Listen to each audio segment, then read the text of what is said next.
Hello students, welcome to Abhi Law, where law is simplified. This is your Professor Dr. Ambarish R. Patnigire, and in our lecture series of the Juvenile Justice Act 2015, in the previous lecture, we had completed chapter 7. Now we are going to start with chapter 8. Chapter 8 is a specific chapter talking about adoption. Now children which are there in the homes, children homes or observation homes or any fit facilities, they can be adopted.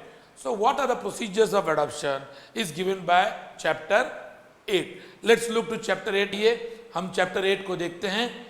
Adoption जो section 56 से लेके 73 तक start होगा.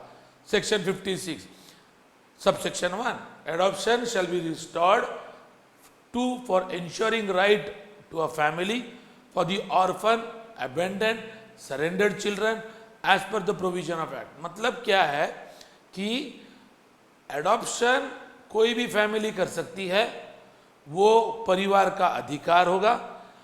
किसके लिए?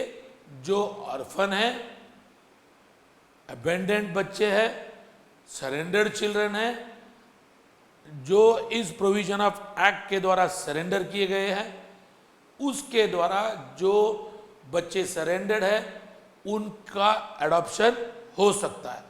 Section 56 कहता है ये बच्चों का राइट है, फैमिली अडॉप्ट कर सकती है. सब सेक्शन 2 को देखते हैं. Adoption of a child from a relative by another relative irrespective of their religion can be made as per the provision of this act.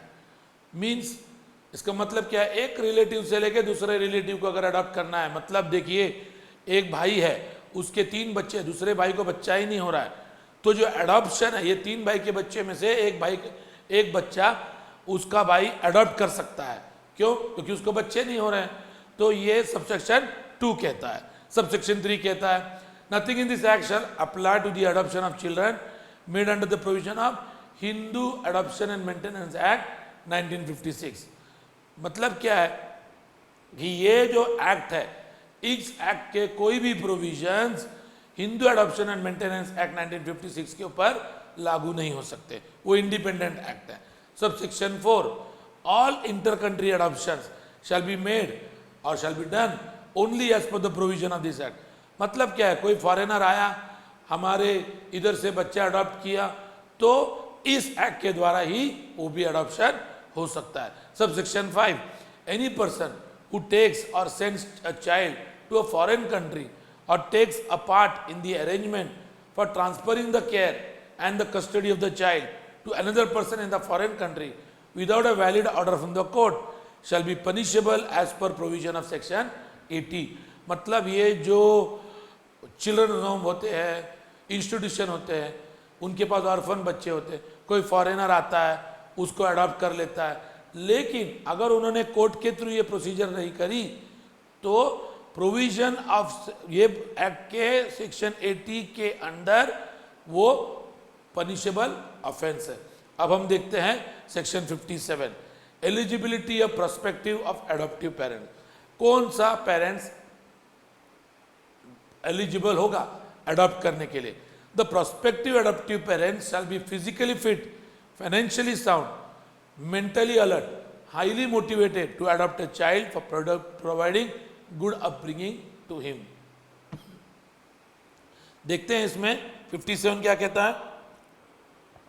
देखिए, एडॉप्टिव पेरेंट्स फिट होने चाहिए, उनके पास फाइनेंशियल पोजीशन होनी चाहिए उस बच्चे की देखभाल करने के लिए, वो साउंड होने चाहिए फाइनेंशियली, मेंटली अलर्ट होने चाहिए, उनका अंदर से मोटिवेशन होना चाहिए बच्चे को अडॉप्ट करने के लिए. ऐसे वो भी होता है, कभी कभी किसी को 2 लड़कियां हो जाती है और वो थर्ड की रिस्क लेना नहीं चाहते, तो क्या करते हैं? एक लड़के को अडॉप्ट कर लेते हैं. कभी कभी सिर्फ लड़के होते हैं और हो सकता है कि फैमिली को लगता है कि लड़की होनी चाहिए और वो सोचते हैं कि अगर फिर लड़का हुआ तो क्या करते हैं? एक लड़की को अडॉप्ट कर लेते हैं. और इस तरह से उनकी जो एलिजिबिलिटी है वो चेक की जाती है. फाइनेंशियली साउंड है क्या, कितने मोटिवेटेड है, मेंटली अलर्ट है क्या, बच्चे की बराबर देखभाल करेंगे क्या. सबसेक्शन 2 क्या कहता है कि जो कपल है दोनों का कंसेंट होना चाहिए अडॉप्शन के लिए. ऐसा नहीं कि पति आया और अडॉप्ट करके लेके गया, पति पत्नी ने दोनों ने कंसेंट देना है. थर्ड, सिंगल और divorce person can also adopt. subject to the fulfillment of criteria in accordance with the provision of the adoption regulation framed by the authority. अगर कोई सिंगल है जो शादी नहीं करना चाहता या कोई डाइवोर्सी है वो भी अडॉप्ट कर सकता है, ओके, लेकिन उस रूल्स एंड रेगुलेशन के हिसाब से. Subsection 4, a single male is not eligible to adopt a girl child. मतलब अगर मेल है वो गर्ल चाइल्ड को अडॉप्ट नहीं कर सकता, लेकिन फीमेल मेल चाइल्ड को अडॉप्ट कर सकती है. ये यहाँ पर बताया गया है क्योंकि उस पर एक्ट साइलेंट है. एनी अदर क्राइटेरिया दैट में बी स्पेसिफाइड, ये सबसेक्शन 5 है. अब हम 58 की ओर जाते हैं. Procedure for adoption. ये प्रोसीजर क्या है? ये बहुत इंपॉर्टेंट है कि जो इंडियन पेरेंट्स है उनके लिए अडॉप्शन की प्रोसीजर जुवेनाइल जस्टिस एक्ट 2015 में बताई गई है. सो हम सबसेक्शन 1 को देखते हैं. Indian prospective adoptive parents living in India irrespective of their religion, if interested to adopt an orphan or abandoned surrendered child, may apply for the same to a specialized adoption agency. तो adoption agency है, specialized adoption agency, वहाँ पर जाके क्या करना है, इनको apply करना है. वो कोई भी रिलीजन के क्यों ना हो, लेकिन इंडियन होना चाहिए, इंडिया में रहने वाले होने चाहिए. Subsection 2, specialised adoption agency shall prepare the home study report. मतलब वो जाएंगे घर पे जाकर देखेंगे और उसका रिपोर्ट बनाएंगे उस होम का कि जो घर उस बच्चे को अडॉप्ट करना चाहता है. फिर चाइल्ड का स्टडी रिपोर्ट बनाएंगे कि बाबा वो लीगली फ्री है क्या अडॉप्शन से, उसका मेडिकल रिपोर्ट बनाएंगे और ये सारी चीजें अथॉरिटी को सबमिट करेंगे. Subsection 3, on the receipt of the acceptance of the child from the prospective adoptive parents along with the child study report, medical report of the child signed by such parents, the specialized adoption agency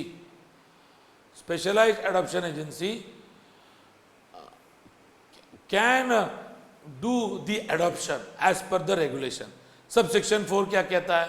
On the receipt of a certified copy of the court order, the specialized adoption agency shall send immediately the same to the prospective adoptive parent. जो court की order copy आएगी उसको adoptive parents के पास पहुंचा दिया जाएगा. Subsection 5, the process and the well being of the child in the adoptive family shall be followed up in ascertained manner as provided in the adoption regulation frame authority. ये हो गए section 58. तो मुझे लगता है कि अडॉप्शन का जो चैप्टर है इसके मैंने चैप्टर 56, सेक्शन 56, 57 और 58 आपको एक्सप्लेन किया है और आपको उसको जरूर समझ में आया होगा. अगर आपको मेरा वीडियो अच्छा लगा तो प्लीज़ मेरे वीडियो को लाइक कीजिए, चैनल को सब्सक्राइब कीजिए और वीडियो को शेयर करना न भूलना. आपका सब्सक्रिप्शन हमारा मोटिवेशन है. Thank you.